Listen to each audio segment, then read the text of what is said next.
My name's Lee Brown. I'm here representing Friends of Ecuador, which is a new campaign that was launched a few months ago, a new coalition. And it was established to raise awareness about Ecuador's citizens' revolution. And I'm going to stand up because I've been instructed to by Maggie Bowden, and you have to do what Maggie says. So, Friends of Ecuador set up earlier this year to raise awareness about the citizens' revolution that's underway in Ecuador and to offer solidarity to that process. And it came about because we noticed there was an increasing interest in Ecuador in Britain. And this obviously follows the big changes that are underway in Ecuador as Ecuador joins the process alongside Venezuela, Bolivia and Nicaragua in offering a very radical alternative to the policies of neoliberalism that so destroyed Latin America. So we're going to hear about these radical policies and the challenges to those radical policies that are underway. As Rafael Correa, the president of Ecuador, has said, the Washington consensus destroyed much of Latin America, and today they're embarking on a new consensus, a consensus without Washington. And this involves very progressive social policies and economic policies, and in Ecuador they've been a tremendous success. In just 6 years, they've recovered from an absolutely horrific economic crisis. It was much more severe than anything we've witnessed in Europe, and more echoed what we saw in the 1930s in the United States. Falls of very, very substantial collapse in the economy. Millions of people literally fled the country to escape from this deep poverty. Since then, Correa has offered a very, very radical alternative, scrapping the debt that was owed to the foreign companies, huge social and public investment, of which we'll hear more of, investing in health and education, and perhaps the strongest growth and the lowest unemployment of all of the Latin American countries. And it's still performing very, very strongly today, even though Correa came to power on the eve of the economic crisis, and Ecuador had been so weakened in the past it doesn't even control its own currency anymore. It uses the US dollar. So despite those limitations, it's been able to really provoke and stimulate its economy. This process has obviously been very, very popular within Ecuador, where Correa was elected with 57% this year, but not so popular with the old elites and the old corporations that run Ecuador, and nor with the United States, who had a military base and Correa asked it politely to leave. So we're going to hear about these things, but because of that opposition, Ecuador is a country that increasingly, I believe, needs solidarity. I think there was a coup in 2010 attempted, which echoes what had happened in Venezuela previously, but my own opinion is increasingly Correa is getting treatment in the media that echoes the treatment that we saw Hugo Chavez get over the past decade, and for very similar reasons, because he's opposing the most powerful interest in the world. So we're going to hear about these issues today from three very, very important speakers. The first is going to be Samuel Mazzolini, who's a columnist for the radical daily newspaper in Ecuador, El Telegrafo, and he was previously an advisor at the Ministry of Planning and Development, which is much more exciting than it sounds. Then we're going to hear from Celine Menezes, who's an advisor to the Foreign Ministry on the case of Chevron, which you can see the photo exhibition of in the main hall, and she'll explain more about that and more about the social progress in Latin America. And then lastly but not leastly, from Robin Blackburn, who will be very, very familiar with many of you, who's an excellent author, and last year carried out, I think, is the best interview I've read so far with President Correa, and really brought an understanding of the citizens' revolution to people in Britain. So without further ado, I'll hand over to Samuel. Right, thanks a lot, Lee. Well, what I want to talk about today is a little bit about the key achievements of the Ecuadorian process, citizens' revolution. In order to do that, I want to make a little detour and see what Ecuador was before the Correa's government back in 2007. So as to highlight the stark contrast between the neoliberal era and this post-neoliberal era under Correa. So what was Ecuador before Correa took power? Ecuador was an impoverished nation. Was one of the many Latin American countries in which neoliberal policies were savagely implemented. So we witnessed a number of phenomena such as state retrenchment, which was coupled with the use of the state as a tool to further the interests of the economic elites of the country. Privatizations took place, trade opening and free trade agreements were on the agenda, financial liberalization, and that was really savage in Ecuador, labor flexibilization, and we also witnessed the consolidation of a primary exporter model. What were the outcomes of these policies? Inequality and social exclusion were on the rise in Ecuador. unemployment and underemployment were also very prominent, and despite the fact that neoliberals always claimed that they're best at tackling inflation, inflation was also very much rising in those years. All these phenomena made for a fall of the living standards of the middle and poorer sectors of society. Two types of answers emerged from the social picture. A lot of people migrated in those years. They chose either US or Europe as a destination to live, or they engage in social conflicts. So from 1996 to 2006, what we saw was the overthrow of 3 governments in a row because of the massive mobilizations which took place, especially in Quito and in the Andean highlands. The icing on the cake of that era was the loss of monetary sovereignty with the dollarization of the economy, which took place at the turn of the century. So, what are the key achievements? What did Ecuador start to do following the election of Rafael Correa in 2007? Well, as you might well know, a new constitution was drafted in 2008, the Monte Cristo Constitution. I'm not going to talk too much about it because it's been debated largely, but the constitution was mainly about changing the rules of the game. Correa, when he took power, said the rules of the game are very biased, and they're biased in favor of an economic order, namely neoliberal. So I'm not going to be able to rule unless we change the rules of the game. What were the other first moves of Correa in government in the first 2 years? Well, as Elias anticipated, the US military base of Manta was closed down. The negotiation of a free trade agreement with the US was interrupted. Labor outsourcing was prohibited. A debt auditing process was carried out, after which various chunks of foreign debt were considered as odious and illegitimate, so they were not paid.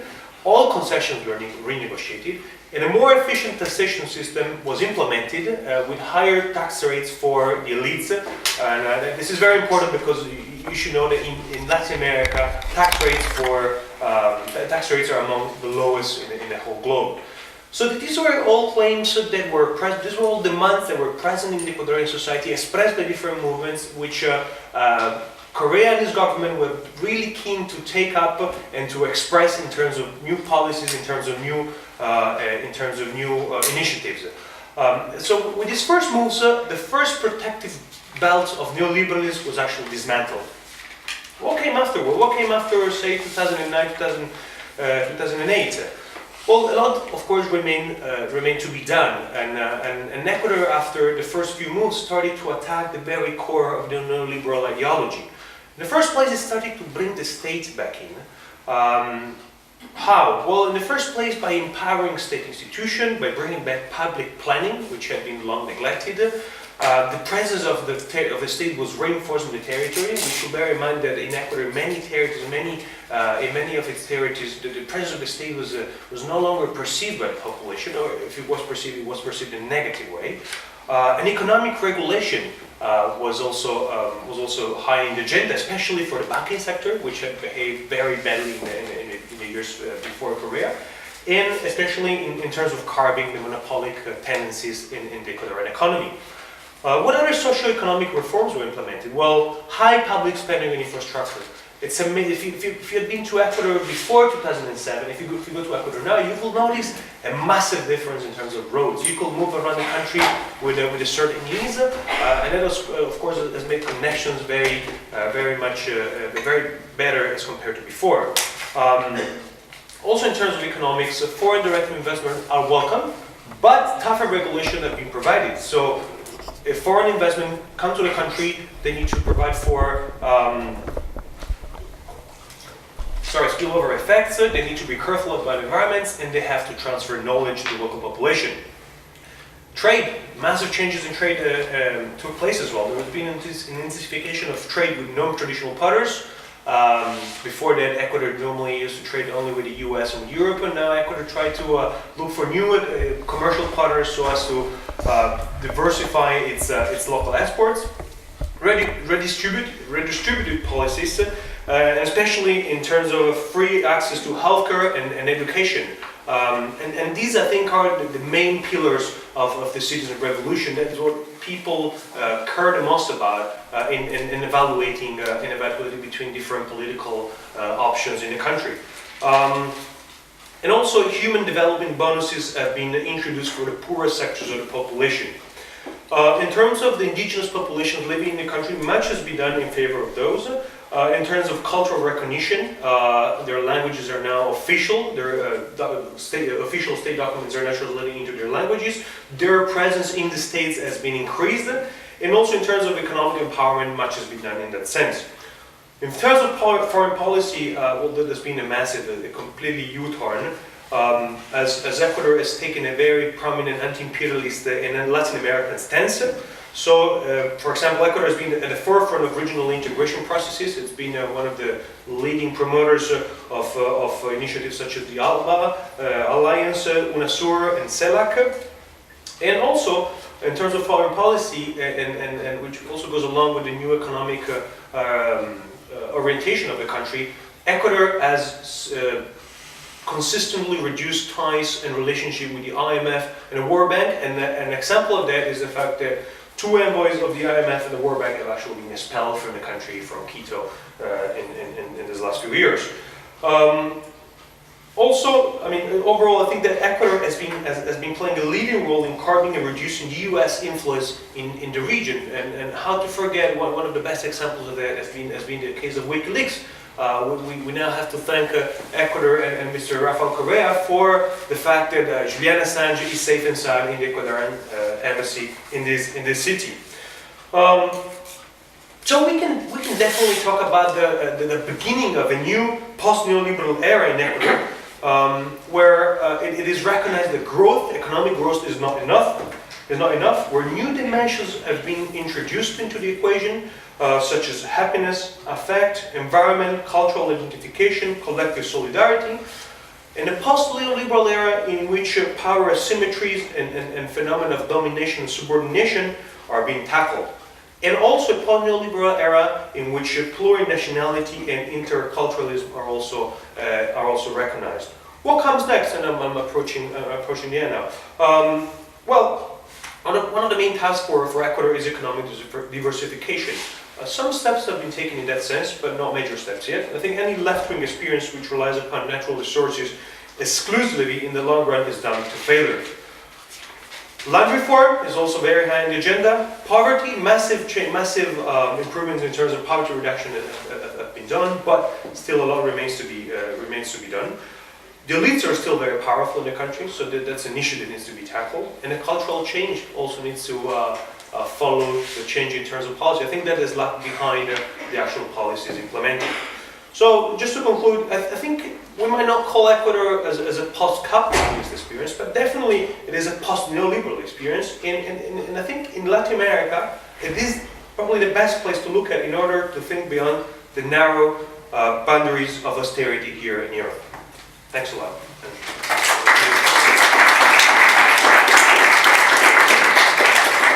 Well, Samuel kept perfectly to time. We have to be very strict. Everyone's going to have 10 minutes, and then there'll be an opportunity for 1 or 2 rounds of questions. The conference agenda is incredibly sort of tight. I'm now going to hand you over to Celine Menezes, who's the advisor to the Ecuadorian Foreign Ministry. Hello to all of you. I'm sorry, first of all, for my poor English. It's a long time I'm not speaking English, so please, I hope you will understand me. I will ask for help if there is any problem. In the government, I'm in charge of the Chevron case, so I will speak a bit more of oil problem. But first of all, just to say a few words about the situation before, like Samuel made a little synthesis of it. Before Rafael Correa went to the government, 50% of the general state budget was deserved to pay the external public debt. We had the law of fiscal responsibility who obliged us to pay the debt first of all, first than public services and everything. I think these kind of things sounds very familiar to you here in Europe. The central bank was allowed to give loans to private banks. Okay, but one point we had as a petroleum country was that we had a stabilization, fund. Like some country has right now, like Greece, Portugal, and everything, imposed by the IMF, that obliged us to give 70% of our oil incomes to the public external debt. Okay. Now with Rafael Correa, we have a new constitution, with the new constitution made by a constituent process that forbid to nationalize private debt. In 2008, we made an integral audit debt, and we declare a default for 80% of the public external debt. So we were. So the debt, the bond, how do you say, the bond, fell down 80%, and we paid only 800 millions for what was $7 billion of debt. Okay, is it clear for you? Yeah. Okay. And in 2007, we negotiate with a higher on the hand the contract of inversion of the petroleum oil companies, and we make an inversion of the relation between state and the oil company. Oil companies before were ganaban. The gain. We're gaining 80% of the oil, okay, and the state 20%. Now it's the reverse. We are owning 80% and the company 20%. They accepted it, so you can imagine how much they were gaining with the oil that is property of the state, okay. Now coming to the case of Chevron. Chevron, Texaco was a company that was bought by Chevron in 2001. Chevron right now needs to have more and more oil to ensure its profits. Chevron has 240 billions of dollars as a budget. Okay, it's 7 times the general budget of Ecuador for 2012. It was the company was sentenced, to pay $9.5 billion because they polluted the Amazonia in de manera deliberada. In a deliberate way. Why do I say they contaminated in a deliberate way? It's a deliberate crime because, in the USA, Texaco, now Chevron Texaco, patented systems, and it was using systems to prevent pollution. These kind of systems that were using in the USA, they did not use them in the Ecuador, in the Amazonia. Okay, and they dumped 71 million liters of waste oil and 64 million liters of crude oil in the Amazonia. Okay, and at the same time, if you go now to Chuchufindi or to the zone of Lago Agrio, where you can see the contamination, where Texaco were exploiting oil, there is a poverty, already an incredible poverty. The incomes of the oil were not going to the people. Okay. Now, what you should know is that Chevron Texaco was obliged to repair the pollution they did. And they did not even repair. They throw the crude oil in 1,000 of oil pits that was contaminating all the soil, yeah, and the water in the Amazonia, and it is still contaminating the soil and the water where the people is going to wash the water they drink also. And well, the reparations they have to make was the reparation of 162 pills of the 1,000 or more they made. But even that, they did not repair it. What they did instead of repairing was putting a thin soil layer to hide the contamination. And then the experts, people that was coming, that were paid by Chevron Texaco, was going and was putting, making the analysis on this thin soil layer and said there is no contamination. It was repaired, okay? But now, with time, with the rain, oil is coming up. So you can see contamination. It's difficult to see it. If you go to the Amazonia, if you go to the polluted zone, you can see it on the picture exposition we have in the big hall. I'm so sorry for my English. You don't see really the pollution. You have to go and to search it because it was hidden, okay? But it's very impressive to go to throw up the soil.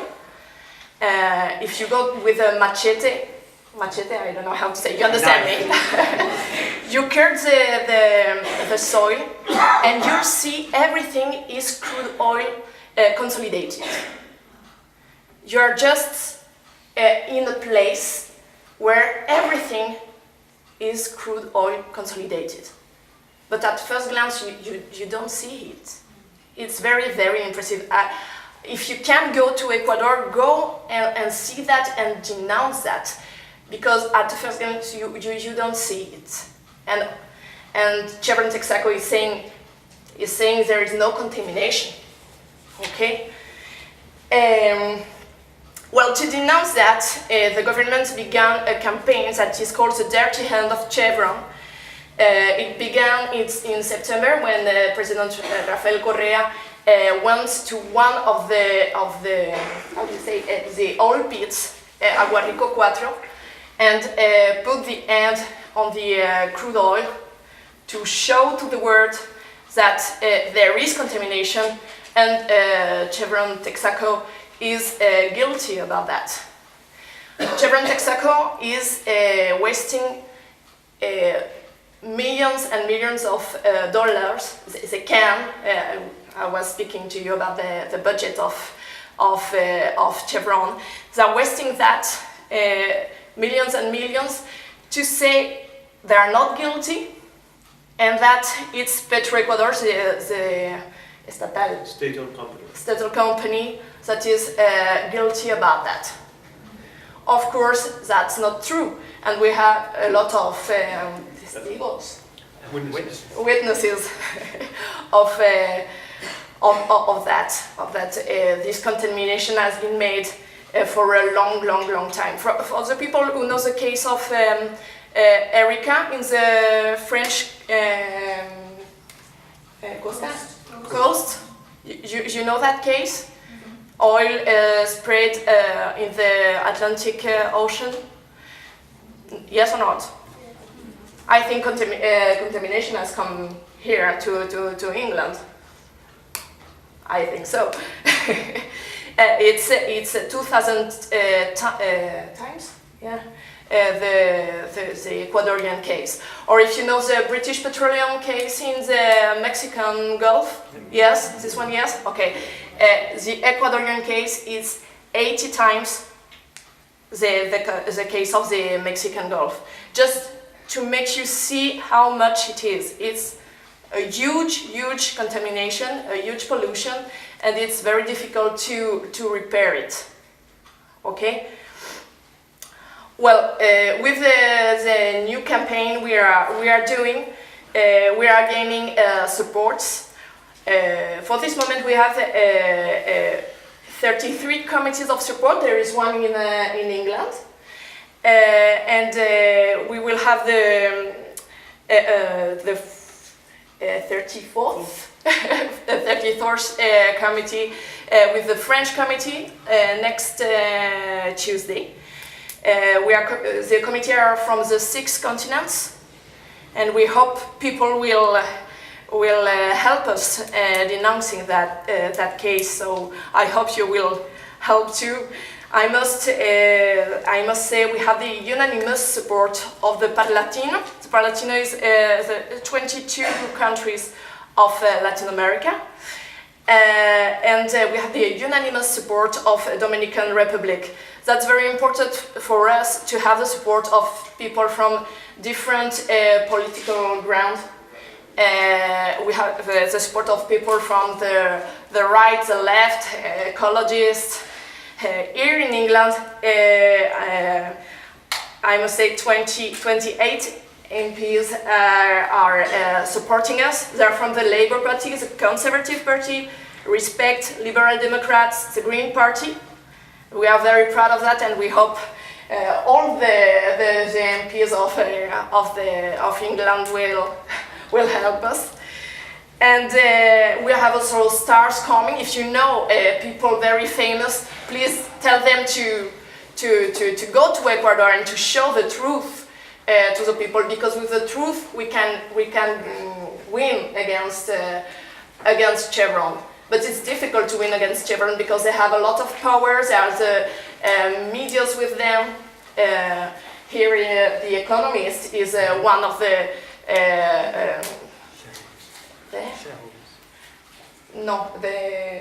periódico, newspaper. I'm sorry. More in contact with Chevron. Chevron is paying a lot of publicity in The Economist. So please, if you can, help us, because if we lose juridically against Chevron, we will lose a lot of money. We don't have the budget of Chevron. It's not the same for us to lose than for Chevron. And if you want to make justice, please help us against this oil company that is doing so much pollution in Ecuador before and in the world already.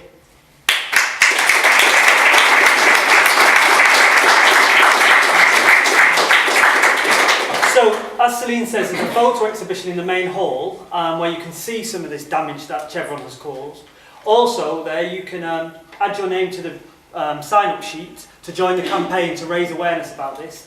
You can also lobby your MP to ask them to sign the motion that Celine has referred to. We have 28 MPs so far, and up to now 100 MPs have been lobbied on this matter, and we've got 28. So if we can lobby some more, we can get that number up. And to do that, you go on the website friendsofecuador.co.uk, and you can very easily see the sheet there to lobby your MP. You just put your postcode in, and it automatically sends the letter to your MP.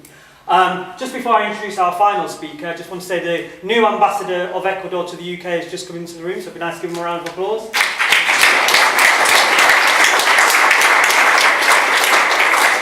And now I'll hand you over to Robin Blackburn. Well, thanks, Lee. I must say, I think that the previous speakers have done a good job of explaining the programme of the Ecuadorian government, and I'm going to only be able to add a little bit to what they've said. However, I think it is valuable to add, because I think this is an experience which is very valuable for Latin America. I think it adds to the repertoire of the progressive movements in Latin America. It has strengths that are not always found elsewhere. I mean, I'm sure Ecuador has learnt also from the experiences that have gone on in other Latin American countries, going back more than half a century. Indeed, in the case of Ecuador itself, going back even a full century to their own revolutionary experiences at the beginning of the 20th century.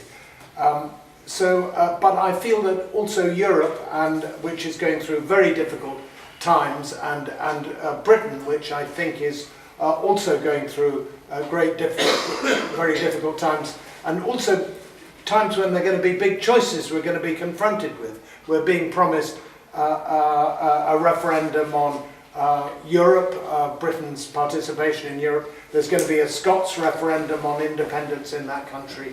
We still haven't recovered from the economic crisis. In fact, living conditions are worse than they were by quite a large margin in 2007. So we have this cost of living crisis. So I think this experience, the experience of a citizens' revolution, well, I think that's more or less what we need. At the moment, we're still subjects of Her Majesty. If we're going to have big political changes, it might be interesting to have a constitutional convention and to really look at the way we elect our representatives, look at the power of governments, look at the power of the security services. I think the howls of abuse that have been directed to Ecuador because of the haven that it's supplied to Julian Assange. I thought that was extremely revealing, and the way in which the US position on that question was just seemingly adopted by the British government, and indeed the British government, in the shape of our Foreign Secretary, was actually egging the Americans on and even speculating about attacks on the embassy of Ecuador. Extraordinary proceedings. But I don't think we ought to just take it as read that our country is always going to be tagging along behind the as a sort of running dog of the United States. There's been just small signs, I don't want to overpitch them, but it was interesting that the British Parliament did vote against participation in bombarding Syria, and that actually had quite a big impact because it stopped Obama going ahead with that attack. It obliged him to listen to what Congress was saying. It made Congress, the US Congress itself, more likely to oppose the expedition, and it gave Russia the opportunity to come forward with its own plan for the dismantling of chemical weapons facilities. So it just shows we live in a new world now where one continent is connected to another in a very rapid way, and political events in one part of the world can influence those in another part of the world, and we know that, and I think therefore this experience is well worth studying. I thought it was good that Samueli explained the crisis, and I think Lee mentioned this too. The crisis in Ecuador was even deeper than that in Europe. It could be compared perhaps only to Greece and the more extreme experiences in Europe, which incidentally may not be finished. The Financial Times columnist Martin Wolf was predicting earlier this week there'll be a new, the euro will collapse in next year, in 2014. So that will bring great misery. It's already, there is already great misery, and it's being visited on parts of the population where the impact is, the poorest parts of the population, the least able to defend themselves, are being attacked most by the austerity programs. And we're also getting the situation where young people are being inflicted with unemployment. So here we have a not very rich and not very large Latin American state, a medium-sized state, which has a little bit of oil but doesn't have really gigantic natural resources, which has actually been able to overcome the first effects of the of the crisis, and in particular what I think is a remarkable success to reduce poverty, to reduce the Gini coefficient by about 8 points. It's also had the ability to bring down unemployment that was firmly in double digits and bring it down to 5%.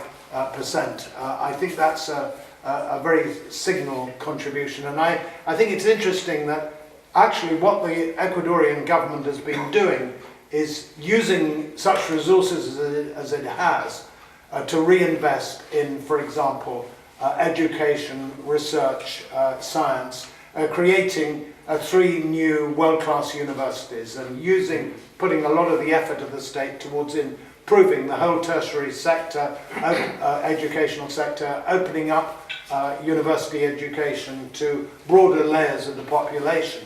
And also, which I think is an interesting thing, at the same time, closing abusive private commercial sort of degree garages, they're called, commercial suppliers of degrees that really don't have any academic value at all. So really trying to raise educational standards throughout the country. I think that's the sort of thing it would be nice to see in Britain, a government that was investing in universities and investing in wider access to them, and of course not imposing student fees. The attending university is still free in Ecuador. So in all these areas I think we have quite a lot to learn, and I think that it's a question not just of a citizens' revolution, but of seeing a path of economic salvation. And I thought Samueli had it correct that this isn't yet anything like calling in question capitalism as such, but it is imposing a new social model that is post-neoliberal, a more interventionist role for the state.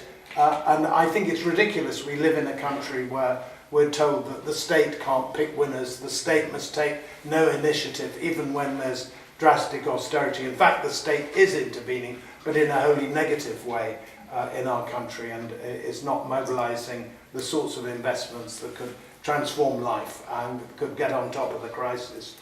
Now, there was, I think also the fact that the Ecuadorian government has kept a lid on inflation. I think that's important too, because hyperinflation just confuses people and generates extremist right-wing political movements. That tends to be the pattern.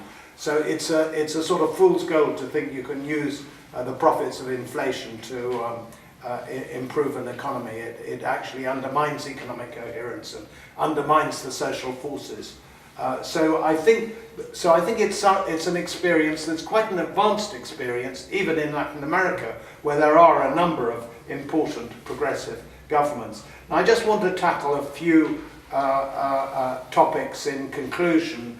I mean, first, when I went to see the president, I was very happy to have him explain to me the Yasuni initiative, which some of you will have heard about, whereby the Korea government offered not to withdraw from exploiting the huge oil reserves of the Yasuni region, as long as, and to accept and underwrite half the cost of doing this, so long as it could find international partners who would join with it in keeping the oil in the ground.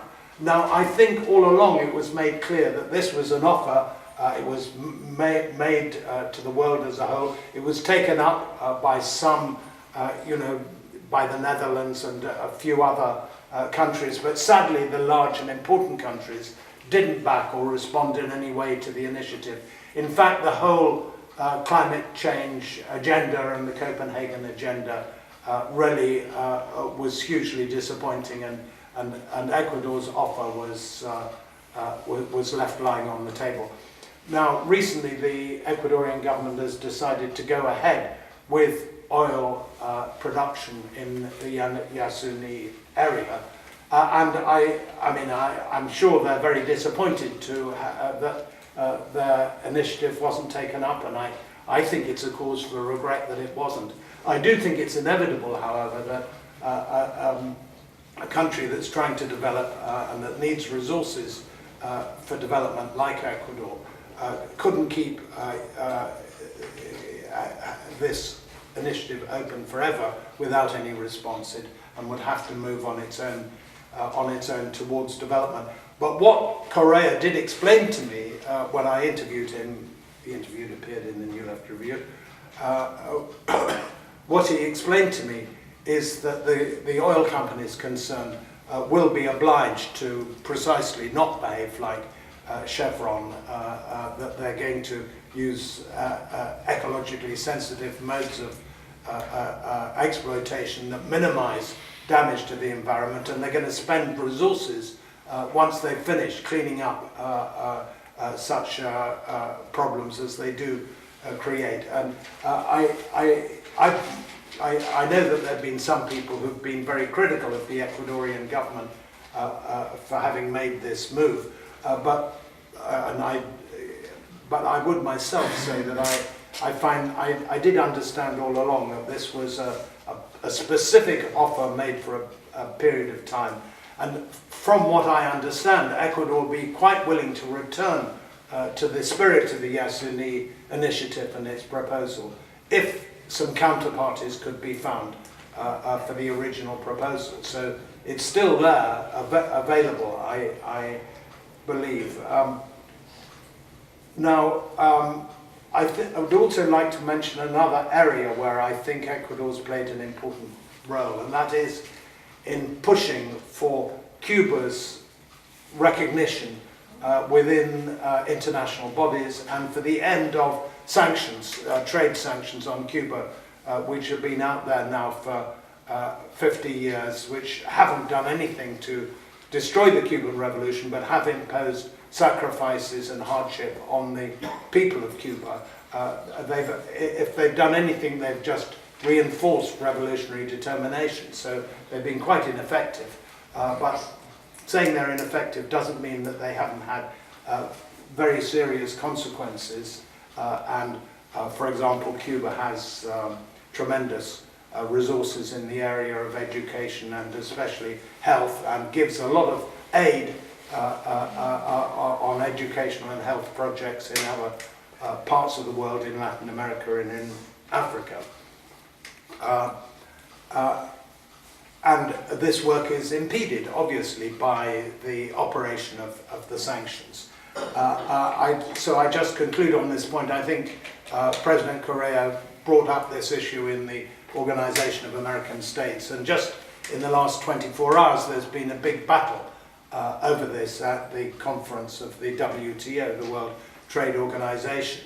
And I haven't yet seen the small print. They just announced on the radio today that the facilities section of this new agreement has been passed. So this is the first time the WTO has reached agreement on anything. And what it's reached agreement on is simply to improve the facilities whereby rich countries can export to poor countries. I mean, that's the nature of the agreement made. Whether there's been a little thing tagged onto it about ending US sanctions, that I don't know, but I think it would be good for us to, be aware of these big movements going on and to be vigilant. And so personally, I think the contribution of the Ecuadorian government has been a very valuable one. It doesn't mean that I agree with absolutely everything that it's doing, or that I've had the opportunity to examine all aspects of its policy, but what I have been able to examine demonstrates fresh thinking and progressive thinking, and I think it should continue certainly undisturbed by threats and hostility from other powers, and the leading Western nations. In fact, I think they would do rather better to study the achievements of Ecuador than to try and undermine or weaken them. Thank you.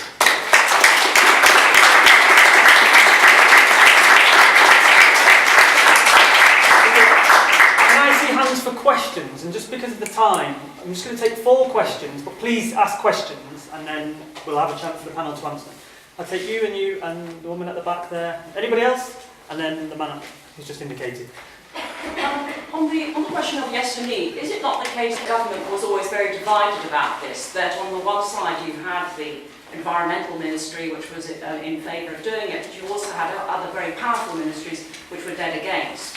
And that there was always suspicion amongst the environmental groups and the indigenous groups, but directly connected with Yasuni, that actually Correa's heart was not in it. He was actually keeping 2 options open. One, this one, if the international community did enormously to this, then he would go with the Yasuni, but actually his preferred option was to go the conventional route of opening it up to oil drilling. And that one of the reasons that the project never really took off properly was because it took so long to develop mechanisms for it. I mean, I was involved with an organisation, the Internationalists, where we were trying to promote this right at the outset. People were contacting us and saying, how can we get involved? How can we buy a barrel of oil to keep it in the ground? And there was just no way of advising them, because the website didn't ever change. It just seemed more like rhetoric than real. Okay, that's a question. Woman there? Yes, I was just going to ask Samuel, what countries are Ecuador's new trading partners? You mentioned new trading partners, and I just wondered, presumably included them? Was another question at the back? Also, further questions about the Yasuni initiative. In addition to the domestic dimension, forgiving my ignorance, I remember also having heard a bit about disagreement on the proper monitoring mechanism, and that was an important factor influencing certain government decisions to support and support the initiative further. Could you perhaps expand a bit more on you mentioned the time frame being an important issue. My question is, for how long has the initiative been open, and what would be, in your opinion, a reasonable amount of time to expect governments to decide whether or not to support such an initiative? And the gentleman back there. Yeah, it was just a point to Celine really about the pollution in the Amazon, and she wants us to raise this issue and denounce it. And I just wonder what's being done this week. There's also a World Youth Forum that's taking place in Ecuador, whether they can use that to sort of build support for that. Okay, thank you. So you answer that question first, which is what can people do to support the case of Chevron, and what is particularly happening with the World Youth Forum that's taking place in Ecuador this month? What can young people do to support the Chevron case? If you want to answer that, and then we can come back to you. Okay, and perhaps to answer a little bit on Yasuni, because I'm just. I went back to Ecuador 7 months ago. I was working in the European Parliament before, and I was one of the more active person in Europe about Yasuni Tete initiative. So I want to say Yasuni Tete was a mechanism invented by the government and imposed by Rafael Correa very strongly, and it was a firm decision and a strong initiative for all the world, not for the the park of Yasuni, but for global climate change. Okay, this point is very, very important. You cannot ask a little country like Ecuador to make such an effort, for the world, proposing something so revolutionary, and do not help. If the other countries are not responding, if they do not assume their co-responsibility,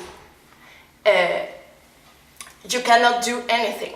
Okay, and if Ecuador would have said, okay, the other country won't do anything, but we keep the oil under the ground, we let it like that, what are you doing? You are just doing that, other country will say, okay, good, we won't have to repeat it. Because the problem we had when we were doing the campaign for Yasuni is that countries like Germany, like France and others were saying to us, okay, for the park of Yasuni, it's okay, we want this park to keep safe, but we don't want this initiative to be repeated. And if you have a global conscience of ecosystem, of ecology, you want this kind of mechanism to be repeated in the whole world. And that was the point of Rafael Correa.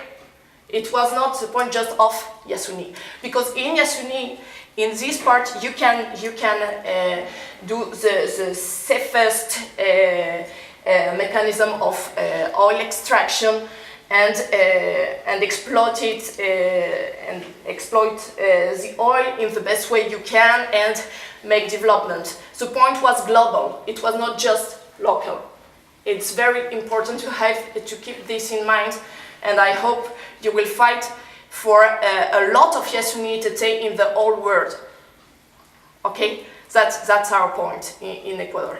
Then on what you can do for Ecuador in the Chevron case and for the people of the affected zone, please read the information.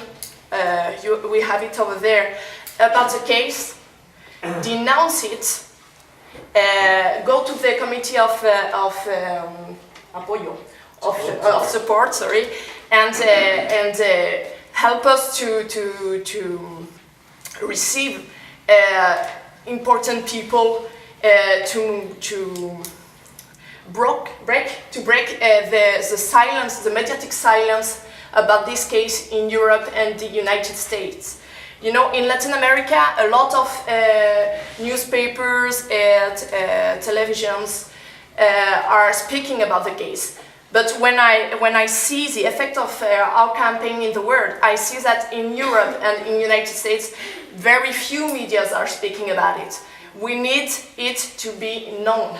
So help us to break the silence, now and to make pressure on this oil company that is attacking a government. It's a political battle, as I was saying before, and you must know Chevron is also polluting on other countries in the world, in Angola, Nigeria, and others.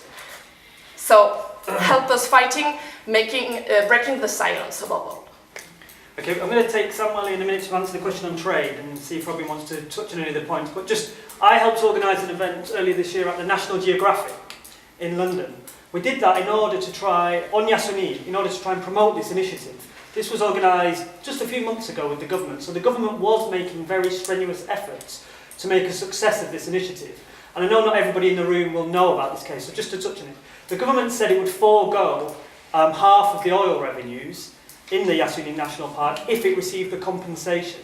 This at the time was $3.6 billion the government was seeking in international compensation.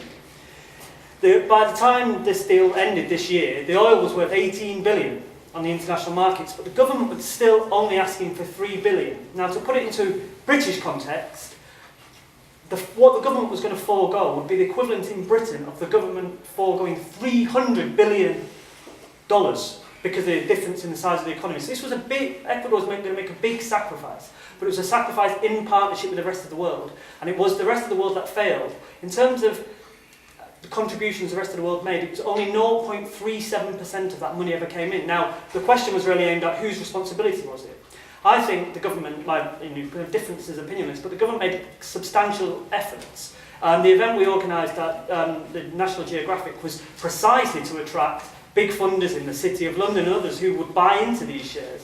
Sadly, it didn't lead to very much, and this was the record from elsewhere. And I think it touches on a wider issue, which is the failure of the richer parts of the world to take its responsibility to tackle climate change. And I think that's the real problem with the reason why the efforts failed. But the principles behind these efforts, which is that the polluter pays, Ecuador is continuing these sort of principles and trying to take it to the forthcoming UN climate talks so that these general principles are sort of taken up not just by one nation in the hope that the West will do it, but as a framework for Ecuador working with the other G77 nations to get it on the international agenda to force the Western governments to pay for it. One of the ways in which the Ecuadorian government did try to put this on the agenda was to create a specific ministry just for this initiative. So I think there are very clear signs that the government did make a big effort, but sadly the initiative didn't work. We'll move over to Samuel. And just to bring note on Yasuni as well. Well, you need to understand the fact that the coalition, well, the party support, the movement rather, supporting Korea as a broad movement with different currents. And so there's definitely been a certain debate over the Yasuni question. And I'm not here to hide that maybe certain sectors are not that amicable or friendly towards the initiative. But I think that from that, I don't think that from that we can carry out an exegesis of Korea's real intentions. I think he was truly committed to having Yasuni not exploited. I mean, the fact later here is that, as you were saying, we're talking about big money. We're talking about big money, so civil society could have been one source for getting that money, but states were the main target for that. And the response was just terrifying. It was, until the initiative was suspended, I think, of actual money actually put into the banks, or will actually freeze. We're talking about like less than 1% of the total amount, which was intended to be captured. For that, the new trading partners of Ecuador. Well, surprisingly enough, Ecuador has never traded much within South America because of the certain skepticism between the South American countries. So definitely some efforts to intensify commercial links between South American countries has been taking place. Also, Ecuador is looking at Central American countries. But more crucially, Ecuador is looking, of course, at big markets such as China, India, the Far East, and also Eastern Europe. So effectively, what Ecuador is doing is to look at states with similar stages of development, so that, if you engage in trade with big powers, they're going to flood your economy with manufactured goods, and so your infant industry is never going to develop. But if you try to find some complementarities with countries that have a similar development, then I think you can engage in more fruitful commercial links. Yeah. Robin, would you like to touch on any of those points? Yes, well, just briefly, I think it's good we've had discussion of Yasuni here because it sort of begins to ventilate the issue, and I think the nature of the Ecuadorian original proposal, you're probably, perceiving its shape. I first came across it in Ecuador in 2010, but I think it had already been in existence considerably before that time. And I did so in the course of 2 meetings with the President in 2010 and 2011. And all I can say is, if you encounter the President, he's quite a forceful guy, and he seemed to be quite convinced in what he was saying, and I think he is the most important member of the government. I mean, that's the nature of the constitution of Ecuador. The President does have quite a strong position, so I think whether there were some skeptics in his administration is another matter, but certainly he himself seemed to be fully persuaded of it. And as I originally said, I think Ecuador couldn't really be asked to maintain it forever if there was no adequate response. I do think if we want to criticize or look at how Ecuador could do a bit more, I don't think it's on this question. I think the idea of new contracts with that ensure sustainability and repair and damage and avoid damage to the environment. I think what could be looked at, which all countries ought to be looking at, is fuel conservation measures and investment in renewables. If some of the profits from oil exploitation were actually devoted to investment in renewables, and I would have thought Ecuador is a country where solar power, wind power, and sea power can all, wave power can, would all be potential sources of energy. I would have thought that line of discussion and debate would be a fruitful one, and it'd be interesting to see what the Ecuadorian... I got the impression they have some such programs. Whether they could be bigger is another matter. And of course, just the final point, I think the SME offer hasn't been definitively withdrawn. I mean, it's still available there. But really, the big countries, the difficulty is, what's happened in the last 5 years is they've completely withdrawn from all their commitments that used to exist. And Copenhagen was really a bit of a fiasco. And we now see oil drilling all over the place, and Yasuni is just a small part of that big picture. Okay, sorry, we have to wrap up just because there's other people trying to use the room. So, round of applause for the speakers.